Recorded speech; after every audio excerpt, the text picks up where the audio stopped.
नमस्कार, मी स्वाती सकपाळ. आपण पाहत आहात जनादेश वृत्तवाहिनी. पाहूया आजच्या काही ठळक घडामोडी. बेलापूर विधानसभा मतदारसंघाच्या भाजप महायुतीचे उमेदवार मंदाताई म्हात्रे यांनी आपला मतदानाचा अधिकार बजावलाय.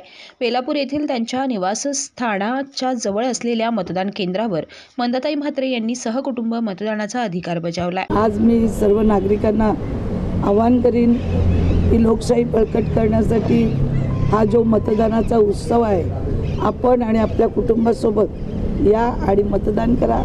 देशाला बळकट करा, राज्याला बळकट करा, असं मी सगळ्या नागरिकांना आवाहन करत आहे.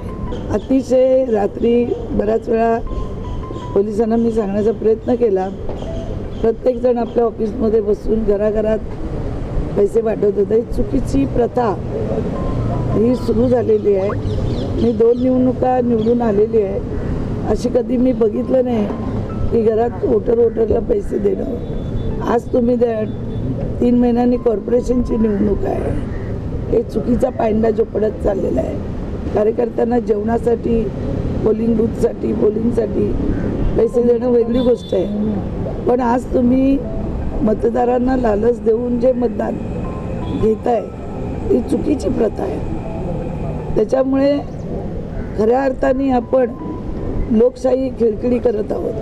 आणि म्हणून माझं मतदारांनाही आव्हान आहे की आपण योग्य निर्णय घ्या. नवी मुंबईच्या विकासासाठी नक्कीच नवी मुंबईकर योग्य निर्णय घेतील. आपल्याला येणाऱ्या 23 तारखेला माहिती पडेल की विजयाचा गुलाल कोण उधळणार आहे तो. कॅमेरामन इक्बाल शेखसह पल्लवी केदार, जनादेश वृत्तवाहिनीकरिता.